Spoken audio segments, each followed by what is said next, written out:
Welcome to the Deep Dive, the place where we connect high-level strategy to real-world security challenges.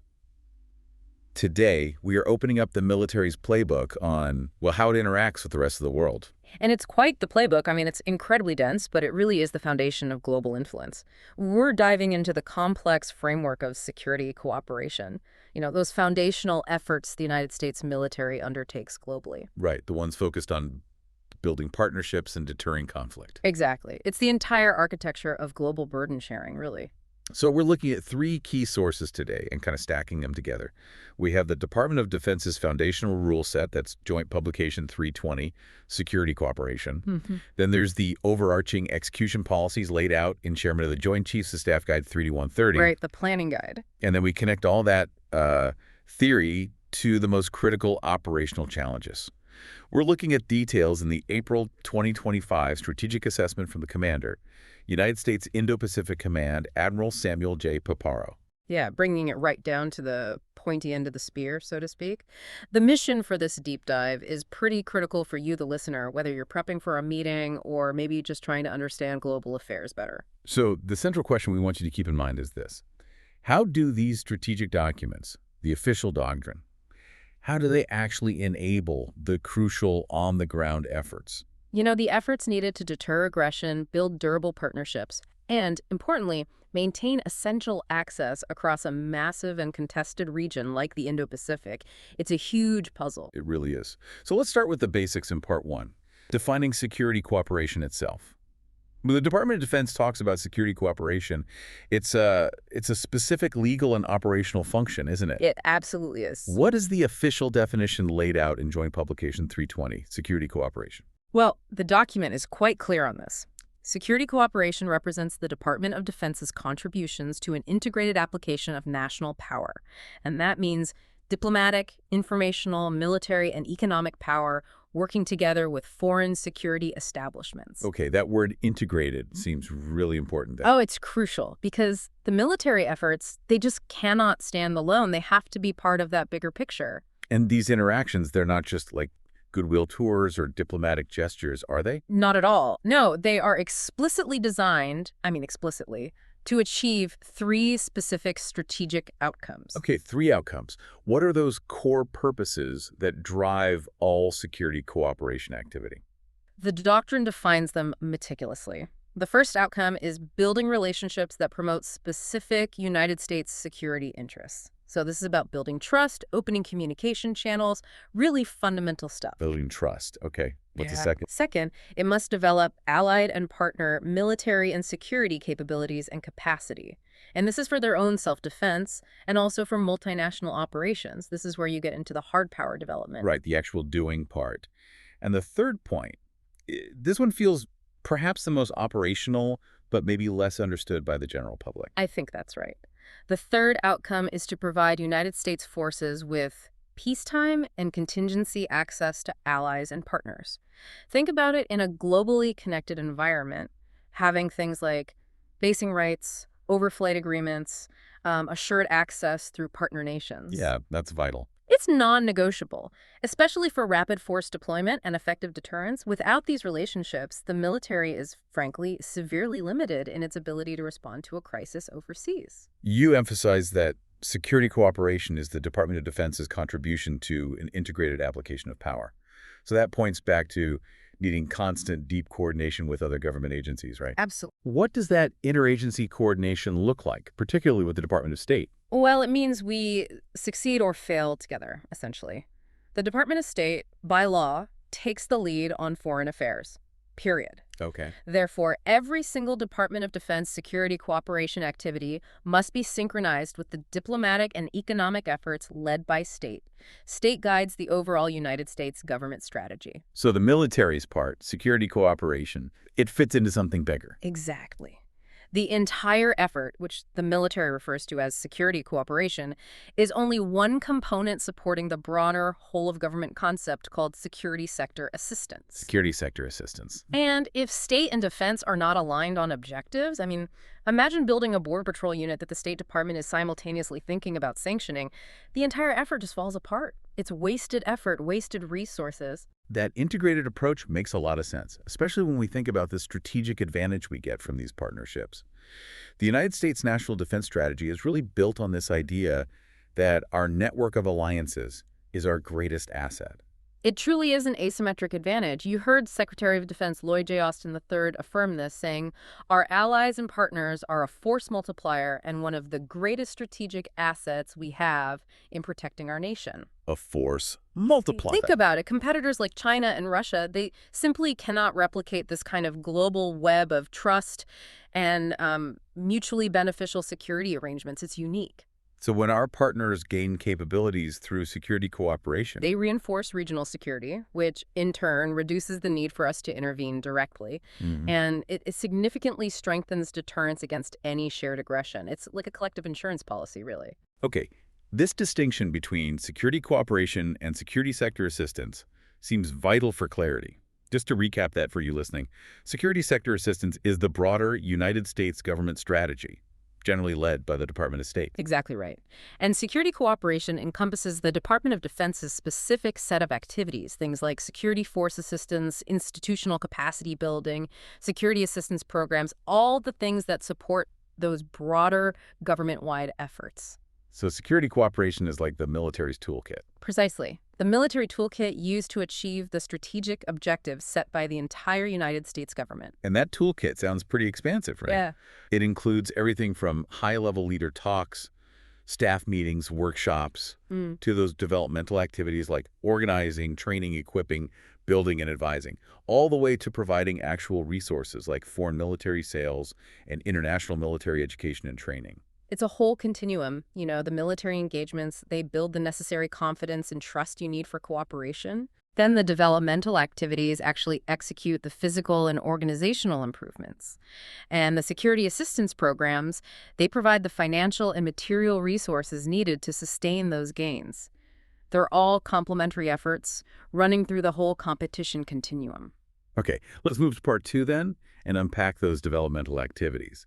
This is where the doctrine gets really granular about how capability is physically built. We're talking about security force assistance, often called SFA. Well, we should probably say the full name, Security Force Assistance. It focuses on developing foreign security forces and their supporting institutions. Right, and it's carried out through those 5 activities you listed. Organize, train, equip, build, and advise. Yes, the OTEBA activities, if you will. Organize, train, equip, build, and advise. It's critical to see them as interconnected steps, not just some checklist. Interconnected? How so? Well, you can't really train a unit effectively if you haven't organized it correctly in the first place. The foundation has to be right. Makes sense. Let's break down the individual components then, starting with organize. This sounds like more than just drawing an org chart. Oh, it's much deeper than that. Organizing includes all the activities you take to create, improve, and integrate things like doctrinal principles, organizational structures, capability constructs, personnel management. So give us an example. Okay, say a partner nation recognizes a gap in maritime security. Organizing might involve developing the specific doctrinal principles for a new coastal patrol force, maybe designing the unit structure itself, and establishing the policies for how personnel will be recruited, managed, promoted within that force. It's policy and structure, the real blueprint. Got it. Then we move to train. Training involves developing and executing programs of instruction, implementing hands-on training plans, fostering leader development, and this happens at the individual, leader, collective, and staff levels. Okay. An important insight from Joint Publication 320 here is that often the most persistent capability gap isn't just a lack of equipment. It's rooted in a lack of training or maybe a weak sustainment capability. Ah, interesting. Yeah, think about it. You can give a Navy a brand new shiny ship, but if they don't have the training program, the simulator, the maintenance expertise, that ship becomes a liability tied up at the dock pretty quickly. Which brings us neatly to equip and build. Exactly. Equip focuses on designing, improving, and integrating the material, the stuff, but also the procurement systems and the lifecycle management. It's not just handing over a rifle. Right. It's ensuring they have the supply chain, the spare parts, and importantly, the knowledge to maintain that rifle for its full service life. And build. Build, meanwhile, focuses on physical infrastructure. establishing bases, training ranges, administrative structures, repair facilities, whatever is necessary to actually support the force. If you build a new tank battalion, you have to simultaneously build the maintenance hangars and the barracks for the soldiers. It's the whole ecosystem. It has to be. And the final component, often the longest running one, is advise. Yes, advise is the provision of subject matter expertise, guidance, counsel. An advisor acts kind of like a coach. Okay. Yeah, helping the partner nation develop or improve its internal processes and procedures. This can be anything from setting strategic defense priorities all the way down to drafting procurement regulations. Advising is that continuous collaborative process that helps ensure the other four activities, organize, train, equip, build, are actually sticky and sustainable over the long haul. This detailed work with tactical units, though. It's only really effective if the whole security apparatus, the bigger system, actually functions, which brings us to institutional capacity building, or ICB. Institutional capacity building, yes. Yeah. Focusing on the governance factor. Why is this institutional capacity building so crucial for the long-term success of security force assistance? Well, institutional capacity building is the critical factor for sustainability. That's the key word. Sustainability. Think about it. If you use security force assistance to train a really capable new infantry brigade, fantastic. But if the Ministry of Defense, the governing institution, can't transparently fund their paychecks or acquire necessary ammunition or manage their pensions properly, Then the brigade falls apart. exactly. That brigade will eventually collapse, or maybe worse. It could become a liability itself. So institutional capacity building supports partner efforts to establish or improve those enduring policies and processes at the strategic and operational levels, the bureaucracy, the systems that keep the military running, and crucially, accountable. So institutional capacity building is really about building functional, accountable defense institutions. Institutions that can plan, resource, acquire, staff, employ, and sustain those capabilities themselves. That's the goal, self-sufficiency. What are the core goals of institutional capacity building mentioned in the doctrine? They generally focus on three main areas. First, enhancing civilian oversight of foreign security forces, super important for democratic norms. Okay. Second, establishing responsible defense governance. And third, strengthening ministerial or general staff-level core management competencies. Fundamentally, it's about transparency and accountability. The goal is to move beyond just building combat power to building legitimate, effective institutions that the population and, frankly, our partners can trust. But that highlights the immense complexity here, doesn't it? Because institutions aren't just technical problems. They're political, they're cultural, they have deep historical roots. Absolutely, which is why they are often so resistant to change. So when we look at a partner nation's defense structure, planners often use this model. The governance, executive, generating, and operating functions model, sometimes called the GOGO model. Right, the governance, executive, generating, and operating functions model. It provides a necessary framework for assessment. It helps you break down the entire structure. That is a break it down. Okay, so governance is the political level, dealing with law, authorization, appropriations. Executive is the strategic leadership, setting strategy and policy. Generating functions are the services that build and sustain forces, things like doctrine development, acquisition processes, training infrastructure. And operating. And operating is the actual employment of forces in combat or other operations. The pointy end, again. And the insight here is that you have to target the deficiency correctly, right? You can't just treat the symptom. Absolutely. You have to diagnose the root cause. If a combatant commander sees the operating function struggling, say a unit consistently fails its patrols, the problem might not be with their immediate training. Could be deeper. Exactly. The governance, executive, generating, and operating functions model helps you trace it back. Is the problem really that the generating function hasn't written effective logistics doctrine or created a proper training curriculum? Or is the issue higher up at the executive level, where the strategy itself is flawed? Or could the root cause be political at the governance level? Maybe funding is being diverted, or laws prevent proper civilian oversight. Wow.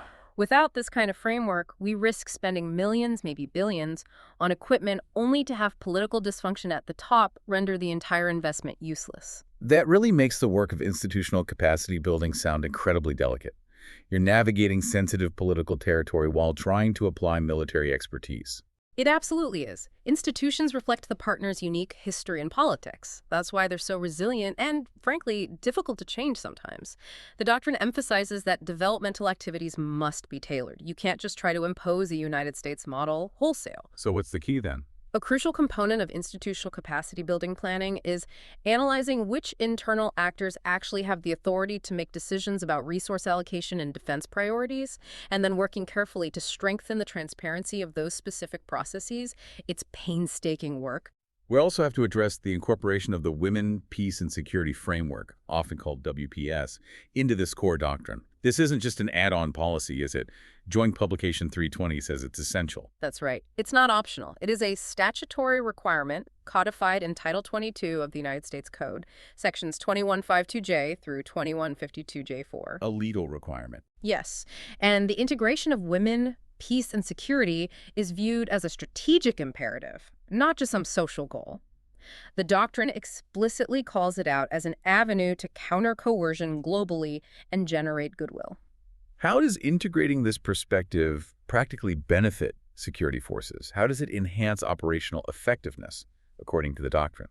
Well, fundamentally, it creates a more effective, more adaptable force. Integrating a women, peace, and security perspective helps the security sector understand the unique security needs and challenges faced by everyone in a society, men, women, boys, and girls. And that understanding leads to what? It leads to better intelligence gathering, for one, better operational planning. More tangibly, it often results in a more diverse and inclusive force internally.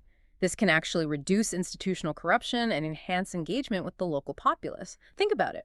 When a partner military is viewed as legitimate and inclusive by its own people, It's harder for adversaries to undermine it. exactly. It's harder for adversaries to destabilize or coerce the population. It builds resilience from within. So that really reframes women, peace, and security as a genuine force, multiplier, a critical element of building legitimacy, which is essential for successful counter-violence efforts. Precisely. It directly supports the core mission, enhancing the ability of partners to counter violence and conduct responsible defense governance.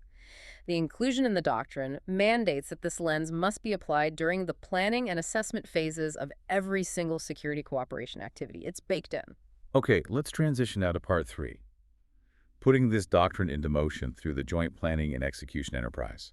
Security cooperation has to adapt as the strategic environment shifts, right, across what we call the competition continuum. That's right. It's not static. So how does the focus of security cooperation change from, say, peacetime shaping activities to actual wartime conflict? Well, security cooperation occurs throughout the entire continuum, but the types of activities and certainly their prioritization change drastically depending on the level of competition you're facing. Let's talk about the shaping phase first. What happens in low or moderate competition? During shaping, the focus is heavily on building long-term advantage and stability. This phase is really characterized by things like military engagements, international armaments cooperation, large-scale exercises focused on improving interoperability between forces. Interoperability, key word. Very key. And the goal here is establishing and solidifying access. For instance, key leader engagements during this phase are critical for securing or maybe bolstering essential acquisition and cross-servicing agreements. Those are the logistics agreements. Exactly. They enable logistics integration, which is vital. All these shaping efforts aim at creating collective security effects, building regional resiliency so partners can stand firm against initial coercive attempts by adversaries. And what happens as we escalate? As we move toward adversarial competition or even outright armed conflict? How does security cooperation shift then? The focus shifts rapidly. It moves towards enabling ally and partner participation in joint operations. During actual conflict, security cooperation transitions into a critical lifeline. A lifeline. Yes. It emphasizes operational support, meaning rapidly providing defense articles, services, logistical support to a partner who is facing destruction from an adversary. The planning emphasis moves sharply from long-term institutional building to immediate warfighting support. And often, this support originates from preventative plans that were developed way back during the shaping phase. That foresight seems crucial. Now, this massive global effort requires intense synchronization. The Joint Planning and Execution Enterprise is the engine that ensures all these security cooperation activities align with high-level strategic guidance. How does the structure defined in Chairman of the Joint Chiefs of Staff Guide 3130 enforce this alignment? That guide provides the essential policy framework for the entire joint planning and execution community. This community uses standard policies, standard procedures to plan and execute joint activities globally. The whole process starts right at the top with strategic guidance. Like the national security strategy. Exactly. The national security strategy, the national defense strategy, the national military strategy. Combatant commanders receive this direction and they translate it into their own executable strategic documents. Most importantly, their combatant command campaign plans. And security cooperation fits into those plans. Directly. Security cooperation activities are integrated right into those campaign plans. This ensures that every engagement, every exercise, every training mission supports an explicit strategic objective laid out in those higher documents. No freelancing. This brings us inevitably to resources. They're always constrained. Planners constantly have to wrestle with the difference between what they ideally want and what they can actually get. The eternal struggle. This involves three critical concepts under global force management: assignment, apportionment, and allocation. These terms get confused all the time. Can you clarify them? Yeah, they're distinct and important. They basically define how forces are matched to requirements and expectations. Let's try an analogy. Imagine the Department of Defense is managing a massive global rental fleet of really specialized tools. Okay, a tool fleet. Let's start with assignment. Okay, assignment is like the tools you own outright. They stay permanently in your local workshop. These are forces and resources that have been placed permanently under the command authority of a unified or specified commander by the Secretary of Defense. This is often communicated via the Forces for memorandum. The combatant commander knows they have this resource day in, day out. It's theirs. Got it. Permanent ownership. Next, apportionment. This is more about planning. Exactly. Apportionment is like making a reservation for certain specialized tools for a big future project you have planned. These are quantities of force capabilities and resources that are assumed to be available for planning purposes only. Assumed available. Not guaranteed. Right. A combatant commander can reasonably expect that, say, a certain number of missile batteries or special operations teams might be available if a contingency plan gets executed, but it's not a guarantee yet. It's a strategic estimate, a placeholder in the plan. Helps them figure out if the plan is even feasible. Okay, a reservation. And finally, allocation. This sounds like the moment of truth. It is. Allocation is the Secretary of Defense actually handing over the keys to those specialized tools you reserved, or maybe even some you didn't reserve but now desperately need. It's the command and control process used to temporarily adjust the distribution of forces among the combatant commands to accomplish a specific mission or execute an approved plan. So apportionment is the plan. Allocation is the action. You got it. Apportionment is the promise or the assumption for planning. Allocation is the actual delivery for execution. If a crisis erupts, the Secretary of Defense approves the allocation of actual forces, often pulling them from a global pool to the combatant commander facing the immediate threat. That clarity is really essential. Apportionment lets you plan big, but allocation is the hard, time-sensitive reality of getting forces where they need to be. Now, with hundreds, maybe thousands, of security cooperation activities happening globally, how does the Department of Defense keep track and manage all these moving pieces? That's a huge challenge. The planning community relies heavily on a collaborative tool called Socium. Yes. This platform is designed specifically to comprehensively track, plan, forecast, monitor, and evaluate all security cooperation resources and activities around the globe. Think of it as the master dashboard. A dashboard for global partnerships. Pretty much. It allows senior leaders and combatant commanders to prioritize, support, and synchronize all these activities with defense strategy objectives. It helps ensure there's no duplication of effort and that every activity is actually generating the desired strategic effect we're aiming for. Okay, that entire theoretical framework, the doctrine, the planning, the resourcing, now moves to the real-world application. Let's go to part 4. Security cooperation in the United States Indo-Pacific Command. The April 2025 statement by Admiral Paparo confirms the Indo-Pacific remains the Department of Defense's priority theater. Why is the strategic environment there so uniquely challenging? Well, the environment is really defined by multifaceted, interconnected adversarial challenges. Admiral Paparo's statement details 3 primary threats that require the absolute focus of our entire doctrinal effort we've been discussing. China, North Korea, and Russia. They are all active there. Let's start with the one everyone focuses on, the pacing challenge, China. What defines the threat from Beijing according to the assessment? China is pursuing what the Admiral calls unprecedented rapid military modernization. This is particularly focused on long-range strike capabilities, advanced missiles, and integrating cutting-edge technologies like artificial intelligence and hypersonics. But it's not just about hardware, is it? No, crucially, they are exhibiting increasingly aggressive behavior that directly threatens regional stability. The Admiral's assessment specifically points to China's coercive behavior in the South China Sea. What kind of behavior? Routinely threatening and harassing ships from countries like the Philippines, jeopardizing vital sea lanes that carry, over 1/3 of global maritime trade. It's incredibly disruptive. And their maneuvers around Taiwan are characterized not just as provocative, but as potential dress rehearsals for forced unification. This is a massive gray zone challenge. Gray zone, meaning below the threshold of conventional conflict. Exactly. It requires partners to be able to resist constant low-level military and economic pressure without escalating things unnecessarily. That's a very fine line to walk. And North Korea just complicates this whole picture dramatically, doesn't it? Oh, absolutely. North Korea continues the development of its nuclear weapons and ballistic missile arsenal. This poses a direct existential threat to our key allies, Japan and South Korea, and these missiles are capable of reaching the United States homeland. And they're improving. Yes, the recent launch of a new solid propellant intercontinental ballistic missile in late 2024 demonstrates increased capability and survivability for their forces. But what's particularly alarming right now is North Korea's deepening relationship with Russia, In what way? supplying massive quantities of munitions and even ballistic missiles to support Russia's war effort. And in return, Pyongyang is seeking Russian assistance in developing advanced technologies, things like space launch vehicles, maybe advanced submarine propulsion. This quid pro quo, this reciprocal relationship, just accelerates instability across the board. And Russia isn't just a European problem. They remain a significant actor in the Pacific, too. Indeed.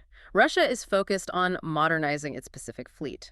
The assessment notes they took delivery of 7 new submarines in just the 3 years leading up to 2025. 7 new submarines. Yeah, that's significant investment.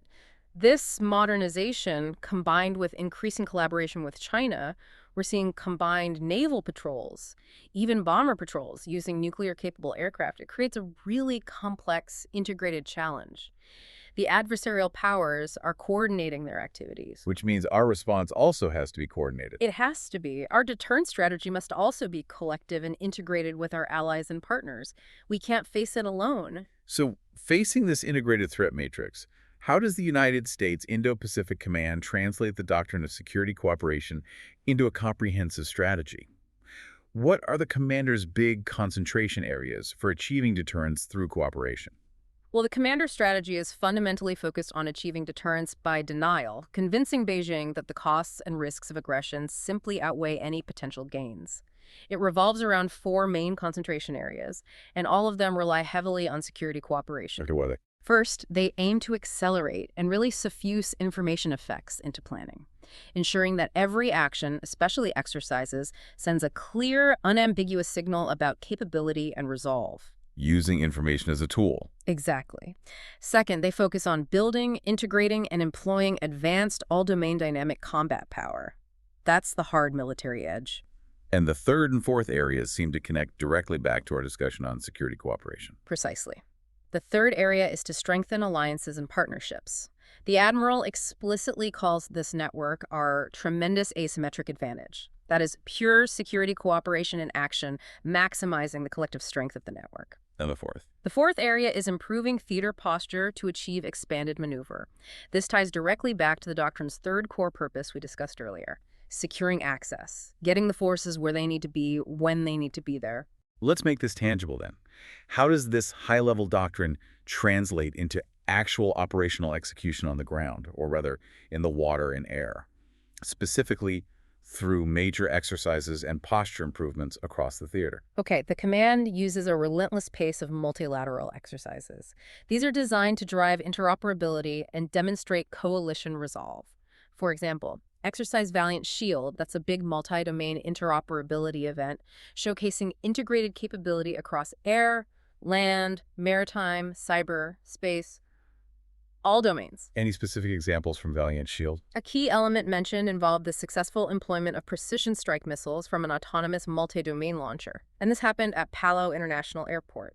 Why is that significant? Because it demonstrates the rapid movement and integration of advanced combat power facilitated directly by partner access secured through security cooperation efforts over time.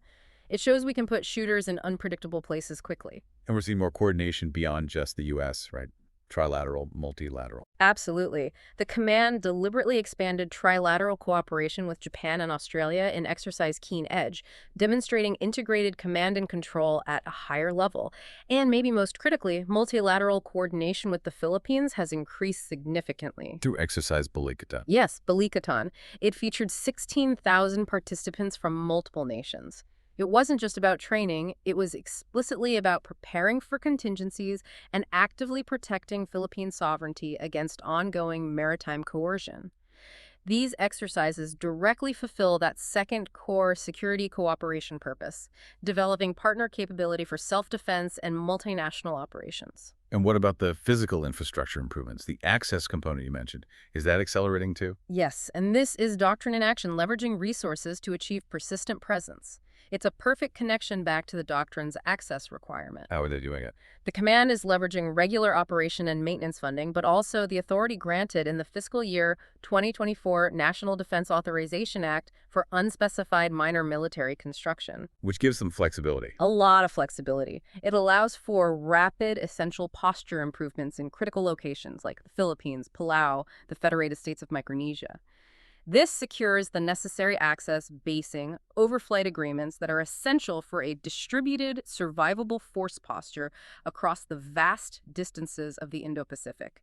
This rapid building capacity is vital for expanding our maneuver options. Okay, finally, looking ahead, what investments does the Commander, United States Indo-Pacific Command, identify as absolutely critical to maintaining credible deterrence against these advancing threats?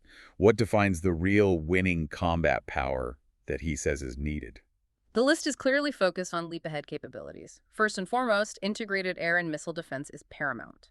The command requires specific systems like Patriot and Terminal High-Altitude Area Defense Batteries to protect key infrastructure and critical assets. And the Guam Defense System comes up a lot.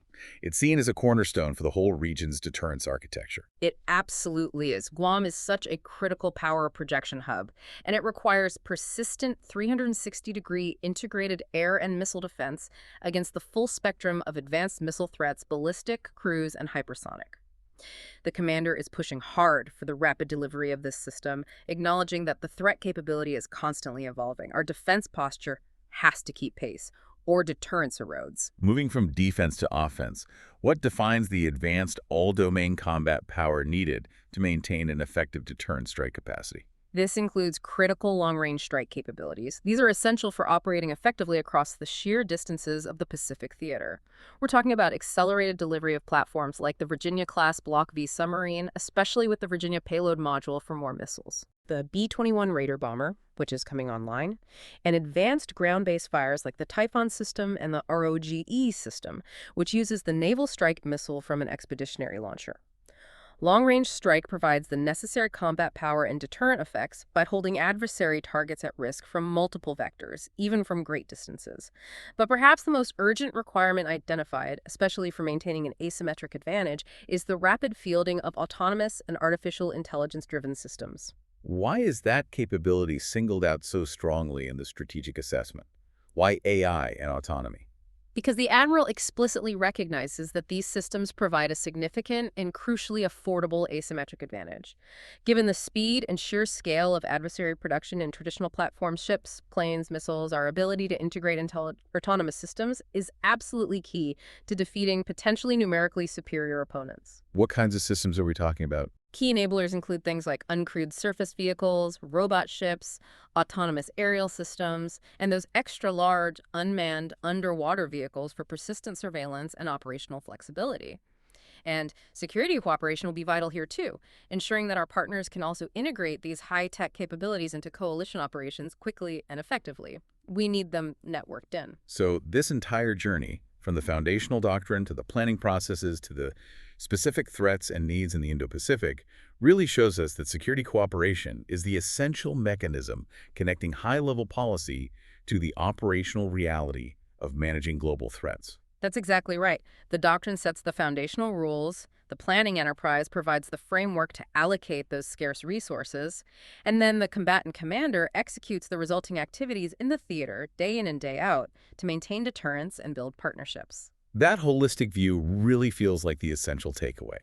Security cooperation isn't ad hoc, it's entirely systematic and operates under strict legal authority. Absolutely. The doctrine requires accountability. For example, every activity conducted under Title 10, United States Code, Section 333, that's a key authority, requires specific training on the observance of the law of war, human rights, and the rule of law. It's a comprehensive, systematic effort to ensure that as we build military capacity, we're simultaneously building the necessary responsible defense governance around it. And that systematic effort has to be tracked, right, through continuous evaluation to make sure the money and effort are actually well spent. Yes, absolutely. The doctrine emphasizes assessment, monitoring, and evaluation, often called AM&E. It's designed as an evidence-based construct used to inform decision-making, ensure optimal prioritization of resources, and improve the returns on Department of Defense security cooperation investments. A feedback loop. Exactly. Commanders must use this feedback loop to track outcomes and ensure the activities are actually generating the desired strategic effects and aligning with the broader national defense strategy objectives. You have to measure what matters. So, security cooperation, in summary, it isn't just about handing over equipment or doing some joint training. It's a detailed, systematic, and really a whole-of-government effort designed to build enduring institutions and relationships. And those relationships and institutions are absolutely essential to achieving United States national security objectives, whether that's through shaping the environment via stable partnerships or prevailing in conflict through collective security. It's the constant, often quiet work of maintaining global stability. It's like the strategic preparation of the environment. That's a great way to put it. Ensuring that when the worst happens, the United States doesn't have to fight alone, and just as importantly, that our partners possess the necessary capability and institutional resilience to hold the line themselves. Okay, so here's a final provocative thought to leave you with. Drawing directly from the urgency we heard in the Commander, United States Indo-Pacific Command's assessment.